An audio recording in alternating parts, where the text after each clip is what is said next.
दोस्तों मिलिए एक ऐसे बंदे से जो कि चॉकलेट से दुनिया की कोई भी चीज बना देता है। लेकिन आज जो ये बंदा चॉकलेट से बनाने वाला है, उसे देखने के बाद तो आपको अपनी आंखों पर विश्वास नहीं होगा।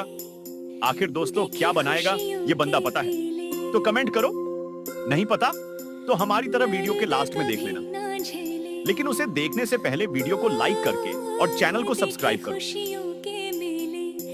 और फिर दोस्तों ये बंदा चॉकलेट से सी टर्टल को बना देता है, जो कि देखने में पूरी तरह रियल लग रहा होता है। मतलब गजब यार।